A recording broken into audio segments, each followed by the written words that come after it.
1963년 12월 눈발이 흩날리던 밤 12살 어린 소녀는 아버지에게 쫓겨난 엄마를 찾겠다고 외삼촌이 준 10원짜리 몇 개와 식모살이 한다는 어머니의 주소를 들고 고향 충남 서산을 떠나 영등포역에 도착합니다.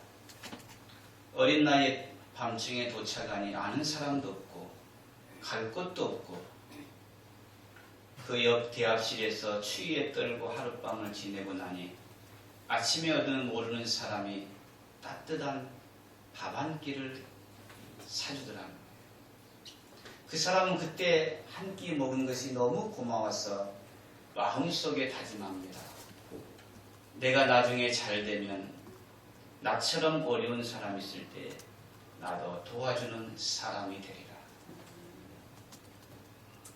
그래서 이 사람은 초등학교를 중퇴했지만 영등포에 가까운 교회에서 밤에는 야학을 하고 낮에는 여러 가지 굳은 일들을 하면서 악착같이 돈을 모으기 시작했습니다.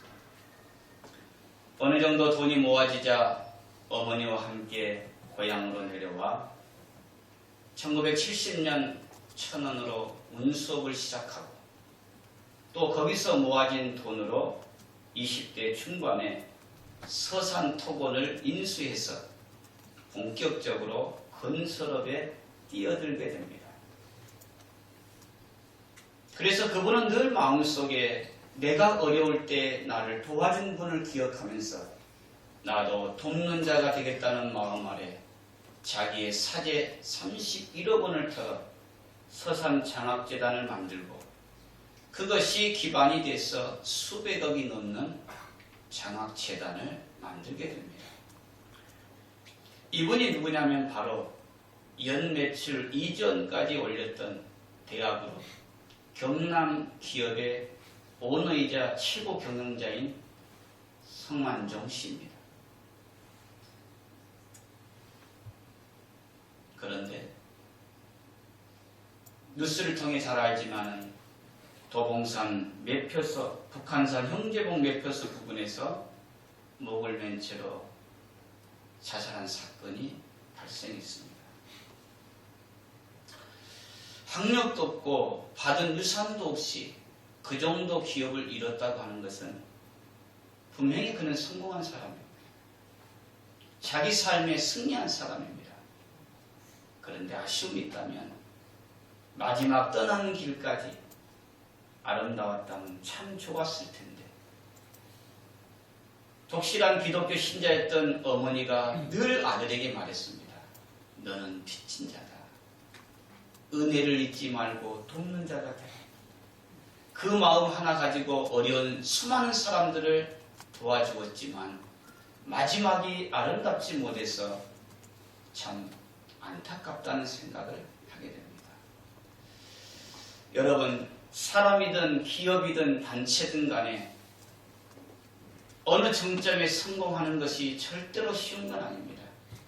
그런데 더욱 어려운 것이 있다면 그 이뤄놓은 부흥을 올라간 그 자리를 아름답게 지키는 것은 더더욱 어렵다고 하는 것을 다시 한번 생각해 봅니다. 교회도 마찬가지입니다. 교회도 힘들고 어려울 때 서로 하나가 돼서 서로 기도하며 부흥하지만 부흥한 다음에 지키는 것은 더더욱 2배의 기도가 필요하고 더 많은 헌신이 있지 않으면 한순간에 그것이 물건품처럼 무너져서 사람들의 입에 오르내리는 효롱거리 될 때가 우리 주위에 참 많다는 사실입니다. 저는 오늘 말씀을 통해서 교회가 지속적인 부흥도 필요하지만 그 이뤄놓은 부흥, 하나님이 주신 그 축복을 지키려면 어떠해야 되는지 함께 상고해 보면서 은혜를 나누려고 합니다. 오늘 본문은 이렇게 시작이 됩니다.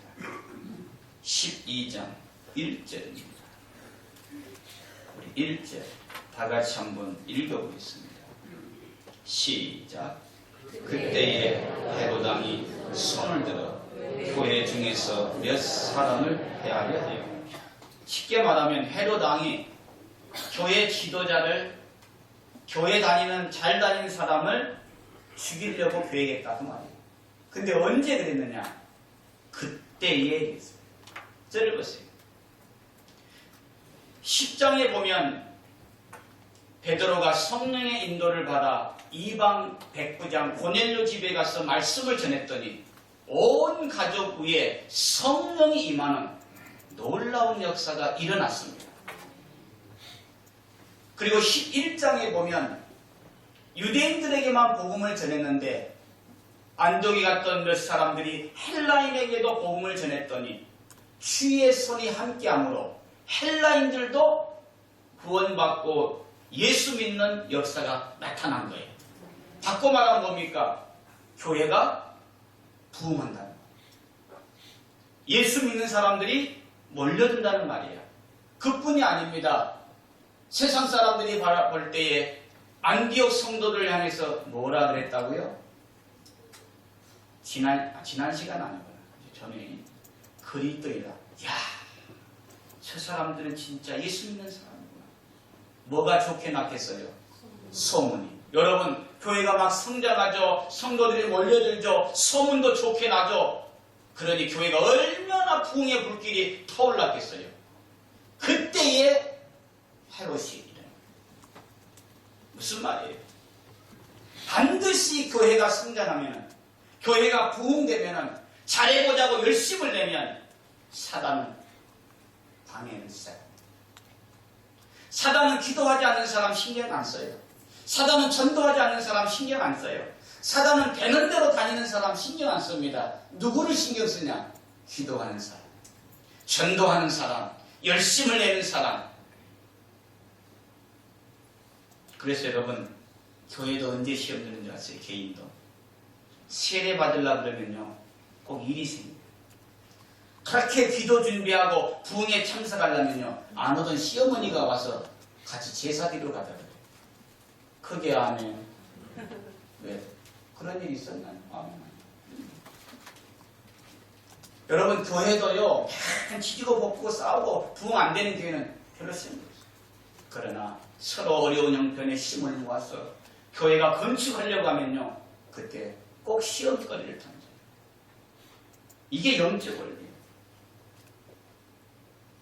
그래서 헤롯은 어떻게 하느냐? 2절 다 같이 한번 읽어봅니다. 2절 시작. 요한의 형제 야고보를 칼로. 이 누구냐면 이게 예루살렘의 지도자 야고보를 죽여버립니다.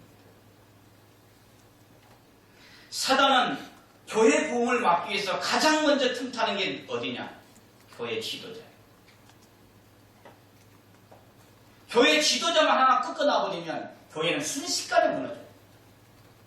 그래서 여러분들이 교회 부흥을 지키려면 가장 힘써야 되는 것이 뭐냐?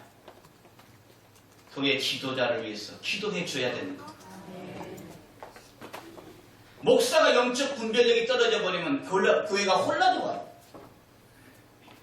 목사가 영안이 어두워져 버리면 교회는 어둠이 올리게 돼 있어요. 그래서 권사님들이 기도의 사명을 잃어버리면 교회가 기도꾼은 없고 말꾼만 모이게 되는 거예요. 지도자인 장로가 분별력을 잃어버리면 교회가 부흥하는 것이 아니라 시험거리만 몰고 다니는 거예요. 그래서 사단은 지도자를 틈타는 거예요. 목사 하나만 세상길로 무너뜨려버리면 한순간에 소문이 나쁘게 나고 교회가 한순간에 없어져요.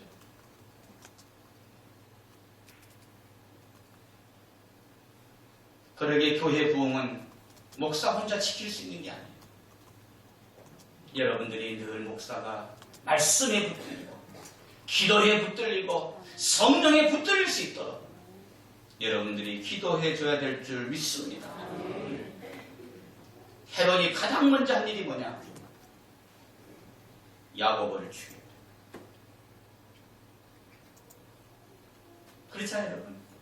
여러분, 수많은 군대가 갈 때요, 다 유혹할 필요 없습니다. 제일 앞에서 인솔자만 엉뚱한 대로 인도하면요, 나머지는 다 따라오게 되는 거야. 그래서 목사가 기도의 손이 내려오지 않도록 여러분들이 붙들어 올려줘야 돼요. 앞에서 일하는 분들이 지치지 않도록 여러분들이 협력해야 되는 건 뭐냐? 교회가 이루어가요.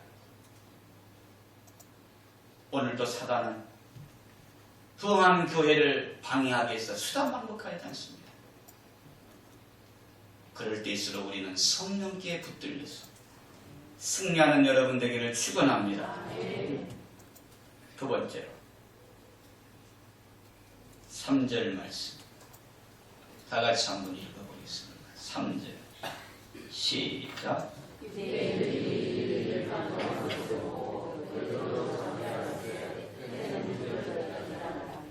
예, 저를 보세요.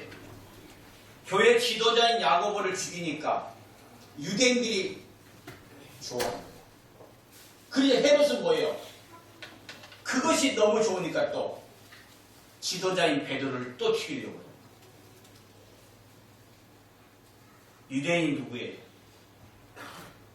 하나님의 택한 백성이라고 자부하는 사람들 아닙니까? 누구보다도 하나님의 말씀을 잘 지킨다고 큰소리치는 사람들 아닙니까? 그런데도 예수가 누구인지를 모르니까 헤롯이 하는 것이 사단의 공작인지를 모르고 그것에 기뻐하고 동조했다는 말이에요. 여러분, 지금도 마찬가지입니다. 영적 분별력이 없으면 교회를 가장 사랑한다고 하면서도 교회를 무너뜨리고 있는 거예요. 왜? 그거를 모르니까. 하나님을 잘 섬긴다고 하면서도 하나님의 뜻을 대적하는 악한 일을 행하는 거예요. 왜? 영적 분별력이 없어요. 그래서 위한다고 하는 것이 사단에게 동조하고 열심을 낸다는 것이 사단의 앞잡이 일을 한다는 말이에요. 그래서 성도들도 분별력이 있어야 되는 거예요. 여러분, 교회 일은 열심히 하는 것보다 늘 강조합니다. 바르게 하는 게 중요한 거예요. 교회를 어지럽히는 사람들 치고 얘기해보세요. 침을 튀게 말합니다. 내가 얼마나 교회를 사랑한다고 이렇게 말해요. 교회를 무너뜨리는 사람 얘기 한번 해보세요. 내가 얼마나 교회에 대해서 헌신했냐고 이렇게 말해요. 왜? 그 분별력이 없기 때문에. 사단은 직접적인 우는 사자처럼 공격도 하지만은 영이 어두운 사람들에게 광명한 천사처럼 다가와서 교회를 어지럽히는 거예요. 동조자를 만드는 거예요. 그래서 시험이 오면은 반드시 그 사람은 누구를 찾아가느냐? 동조자를 찾아갑니다.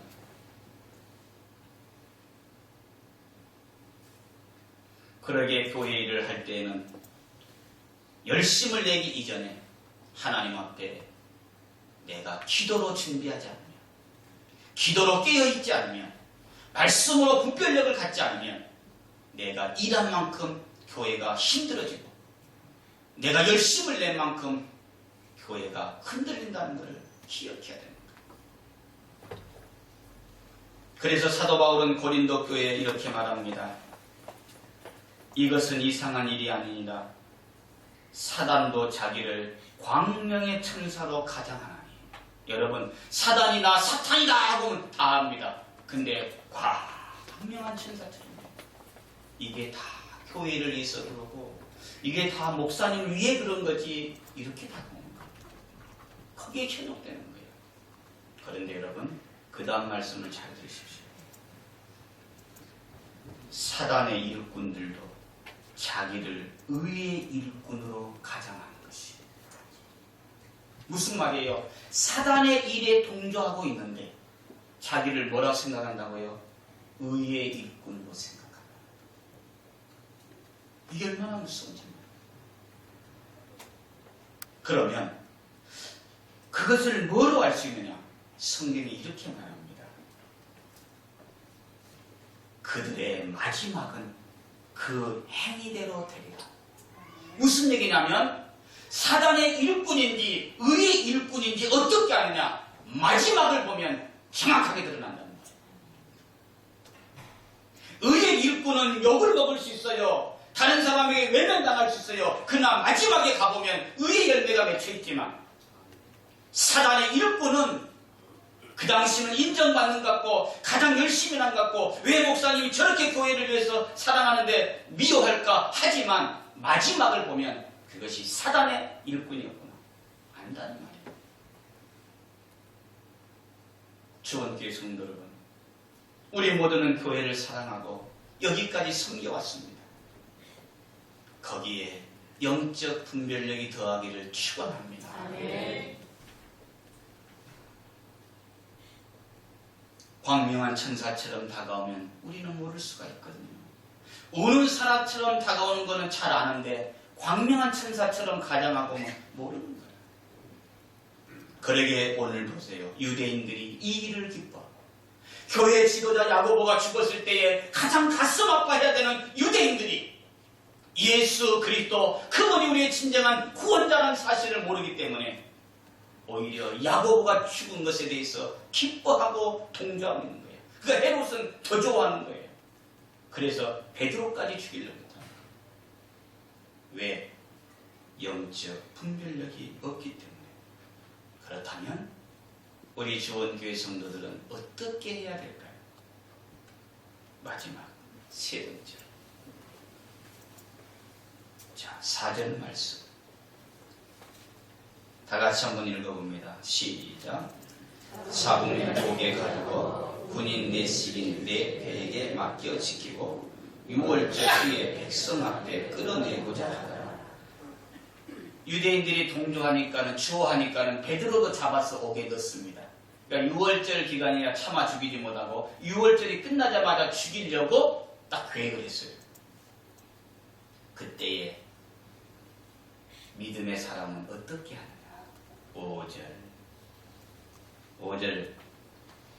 5절은 다 읽어야 됩니다. 우리가 이렇게 해야 되거든요. 5절 시작. 이에 베드로는 옥에 갇혔고 교회는 그를 위하여 간절히 하나님께 기도하더라. 아멘. 분명 베드로마저도 죽어버리면 교회는 큰 혼란이 오고 영적 어둠이 찾아옵니다. 성도들은 이 사실을 알았습니다. 그래서 그들은 모였습니다. 뭐 하기 위해? 특공대를 조직하기 위해 모인 것이 아닙니다. 어떻게 하면 좋겠냐고 회의하려고 모인 것이 아닙니다. 우리 헤롯에게 찾아가서 풀어달라고 간청해보자고 모인 것이 아닙니다. 그들은 영적 전쟁의 승리의 비결은 기도에 있다는 사실을 알고 성도들은 모여서 하나님께 간절히 기도했다는 사실이에요. 할렐루야. 그러므로 교회의 능력은 기도에 있습니다. 교회의 부흥을 지키는 열쇠도 기도에 있습니다. 그래서 여러분, 기도하지 않고 열심 내는 분들 참 조심해야 돼요. 성령 받지 않고 일하는 분들 너무너무 위험해요. 그래서 지나는 말로 최고의 저주가 뭐냐? 성령 받지 못하고 주의해라. 이 말이죠. 우리 주원교회 성도들은 일하는 열심보다 은혜 받는 일에 열심이기를 축원합니다. 여러분, 아무리 좋은 벤츠도 기름이 떨어지면 앵고 나서 서버려요. 다른 차를 못 가게 피해주는 거예요. 내가 아무리 뛰어난 재능이 있어도 하나님 앞에 은혜있지 않으면, 늘 기도로 깨어있지 않으면, 성령의 기름 부음을 받지 않으면 앵고 납니다. 그래서 나중에 보면 마지막이 좋지 못해요. 혈기가 나와요. 인간의 추한 모습을 막 쏟아져 나와요. 왜? 성령의 기름이 떨어져요. 우리 성가대도 음정과 박자를 잘 맞춰야 되지만 성령의 은혜가 있기를 축원합니다. 그럼 음정이 좀 틀려도 찬송이 너무 은혜스러워. 크게 아멘. 아무리 조수비처럼 절대음을 가져도 은혜 받지 않고 하면은요, 힘만 조금 이렇게 흘려. 성령의 감동을 주는 것은 은혜의 찬양이 되려면 기도하는 성가대 되기를 축원합니다. 직분자들도 마찬가지예요. 앞에 나와서 기도 더듬더듬 거려도 저분은 지금 뭔 기도하고 있대. 앞뒤가 잘 안 맞아도 하나님, 온 성도들을 대표해서 부족한 제가 기도합니다. 성령이여, 나와 함께해 주옵소서. 여러분, 준비해야 돼요. 아무리 현란한 말을 하고 달인처럼 말해도 준비하지 않고 성령의 은혜를 구하지 않고 하는 것은 오래 못 가는 거예요. 목사가 설교를 20-30분 해요. 그러나 20-30분 설교를 준비하는 것은 수없이 하나님 앞에 무릎을 꿇어야 돼요. 우리 주원교회가 다시 한번 기도의 불씨가 타오르기를 축원합니다. 여러분의 심령에 성령의 불이 임하기를 축원합니다. 그래서 우리의 마음이 뜨거워져서 성령의 기름 부음을 통해서 수천 명씩 몰려드는 교회가 아니라도 우리들을 가는 그곳이 하나님의 나라가 되고 주의 은혜를 고백하는 저와 여러분 되기를 축원합니다. 다음 시간에 또 이어서 하겠지만 7절 기도했더니 어떻게 되냐. 7절 다 같이 한번 읽어봅니다. 시작. 호련히 주의 사자가 나타나며 옥중에 광채가 빛나며 또 베드로의 옆구리를 쳐 깨고 이르되 급히 일어나라 하니 쇠사슬이 그 손에서 벗어지더라. 할렐루야. 여러분, 후레시 들고 비친 게 아니야. 하나님의 강치가 임한 거야. 전기톱으로 자른 것이 아니야. 하나님이 벗겨주신 거예요. 왜? 기도하니까. 우리가 아무리 어둠이 찾아와도 기도하는 백성에게는 빛이 임하게 돼 있고요. 우리가 아무리 모든 것이 묶여 있어도 기도하면은 순식간에 풀어지는 역사가 일어나는 줄 믿습니다. 그래서 교회의 부흥은 기도에 있는 거야. 하나님의 손에 있는 거야. 오늘 이 시간 하나님께서 저를 포함해서 우리 모두에게 성령의 기름 부음 있기를 축원합니다. 그리고 사단의 앞잡이 노릇했던 헤롯 보세요. 23절 여러분 잘 깨달아야 됩니다. 23절 시작. 헤롯이 하나님을 영광을 하나님께 돌리지 아니하므로 주의 사자가 곧 친히 벌레에게 먹혀주거니와. 저를 보세요. 천하를 호령한 것처럼 큰 소리 쳤던 헤롯, 하나님이 조그만 흉을 먹이니까 벌레 하나 밀어넣으니까 죽어버려요.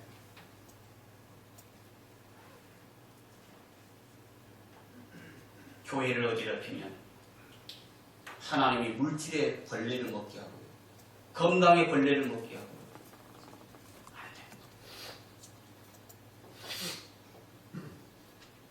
하나님이 도우시면 반대로 옥에 갇혀도 어둠 속에 빛이 임하고 묶여 있어도 벗겨지는 역사가 일어나는 줄 믿습니다. 저는 22년 동안 목회를 하면서 시간이 지날수록 느껴지는 게 뭐냐. 교회는 역시 하나님의 교회구나. 가는 길을 방해할 수는 있지만 우리를 묶어두지는 못해요. 왜? 주의 손이 함께 하니까. 오늘 말씀을 기억하고 사단은 우는 사자처럼 핍박을 통해서도 공격하고 때로는 광명한 천사처럼 유혹을 통해서 다가오는데 우리는 기도를 통해 그 모든 사단의 계계를 다 물리치고 하나님의 은혜의 빛 가운데 하나님의 능력의 손 안에서 승리하는 교회가 되기를 주의 이름으로 축원합니다.